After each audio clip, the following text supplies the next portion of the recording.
7 ways to foster more engagement on social media. Yesterday, you were exposed to between 4,000 and 10,000 marketing messages, but how many of those do you actually remember?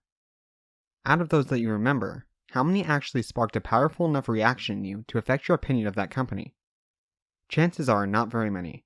In fact, you unconsciously filtered out the vast majority of advertisements without even realizing that they were there, despite the fact that your eyes likely did pass over them. As entrepreneurs, we often make the mistake of believing that more eyeballs on our offer is a good thing, without taking into account an important fact. If no results are actually being delivered, we are wasting our time and money for no good reason. As social media marketers, we make the mistake of prioritizing reach, acquiring new followers, going viral, chasing social shares and retweets, even if it means that our messages fall onto deaf ears. That's a problem. Social media marketers do best when they prioritize engagement first, building a framework that actually connects with the audience.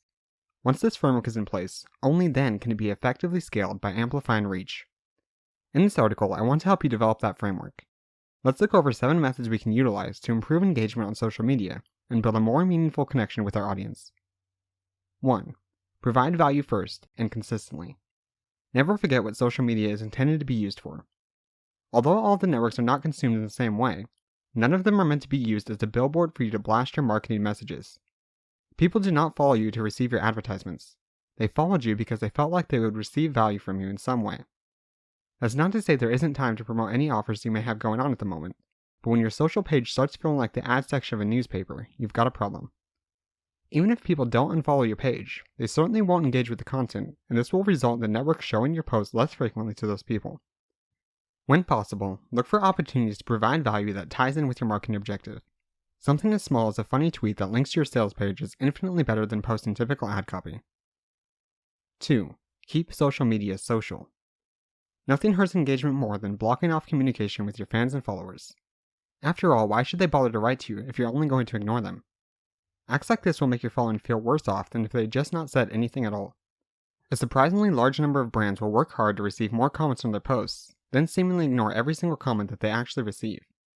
It really does not take that much time to respond back to the comments that you receive. This is something you could pass off to a virtual assistant for as little as $2 to $3 an hour, and will make a world of difference in your engagement if you're not doing this already. Even taking half a second to like the comments you receive is far better than ignoring them completely. When possible, engage in a natural level of discussion with the community you've managed to build. Ask follow-up questions, address people by name, talk with them as if they were there with you in person, commenting on something you had just said. These meaningful interactions will stand out in your followers' minds because so few brands actually take the time to do it. 3. Start things off right. Manually engage new followers. If it's appropriate for the platform, you may consider welcoming new followers and thanking them for their follow. This can be beneficial in a few ways. 1. It instantly makes you more memorable in that person's mind, meaning they're less likely to filter your posts out in a cluttered newsfeed. 2.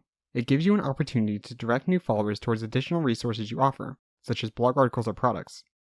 And 3. The conversation and initial engagement will push you higher up the algorithm in that person's newsfeed, improving reach on future posts. However, you want to be careful when utilizing this strategy that you do not push it too far. Introductions should be done manually and in a natural manner, not automated by software. Inauthentic messages may actually have a negative effect, as people are becoming more and more receptive to accounts being run by bots or other automated software. Additionally, people do not typically like feeling forced into an interaction with you, which makes it important to avoid direct confrontation. For this reason, I do not recommend messaging through direct message systems on the various networks. Rather, this strategy is best utilized in the following scenarios. 1. Sending a public tweet to a new follower on Twitter. 2. Talking with a new connection on LinkedIn and letting them know that you're happy to connect with them. Or 3. Tagging a new Facebook group member in a post. On Instagram, it may be appropriate to visit their profile and like and comment on a few of their most recent posts, rather than messaging or tagging them directly. Try this strategy out for a few weeks and see how it works for you. You can always discontinue it if it does not work with your brand. 4. Get personable. Even if you are publishing content as a brand, you do not want your social media messages to sound too corporate. Social media is all about connection, and it's very hard to connect with some faceless corporation. Instead, social media managers should always try to draw out the brand's values and personality, giving the brand a unique voice to write from. If you're able to do so, share your real, human thoughts and feelings about things. Make jokes. Talk about things you, or your brand, like and dislike. Be willing to agree and disagree with people publicly. Maintain an authentic tone and framework for phrasing things. You know you've really nailed your brand voice down when it can be recognized even without seeing your name and logo. A strong sense of personality and personability in your messaging will not only make it easier for other people to connect with your brand, it will also make you more memorable in their minds and in their hearts. 5. Ask low-risk questions. Prompting those initial first interactions can be difficult. Some people just may not have anything to say, while others may be shy to give any response that may come with a social cost, be it fear of confrontation, fear of embarrassment, or fear of saying something that others may criticize them for. In instances like these, it can help to ask questions that are low risk. Questions that have a clear defined answer. Questions that the follower does not have to really think that much about in order to give a response. Some examples may include making a statement that most people would say is reasonable and asking followers whether or not they agree or disagree, asking yes or no questions, or asking something about the follower's personal life that they already know the answer to, such as when's the last time you X or Y or Z. Once you've managed to get followers to voice themselves a couple of times, asking them to do so in the future becomes much easier. Low-risk questions can be a great way to draw out those initial interactions. 6. Share exclusive content in stories. Instagram, Snapchat, and Facebook stories are incredibly powerful platforms that very few marketers are utilizing to their full potential. As a matter of fact, they have the power to be more effective at driving engagement than even your main feed, which is saying a lot considering how new and underutilized they are. Stories should not just act as an alternate feed for your standard posts, however. They should execute a unique strategy that differs from your other social feeds. Many marketers shy away from stories because they typically disappear in 24 hours after posting, but it's the brevity of their existence that actually makes them so powerful. If your followers don't open them, they will never get the chance to see what was there.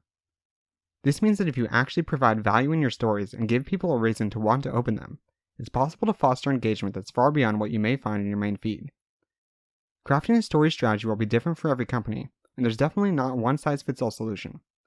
Personally, I like to use stories to share behind-the-scenes type footage, share random thoughts or ideas I think about throughout the day, run polls, and have personalized public interaction with customers. Follow some of the top brands in your industry and pay attention to how they're utilizing stories. Stories do not take a lot of effort to create, but can really go a long way towards building connection and improving engagement. 7. Utilize live video. Live video is scary. I get it.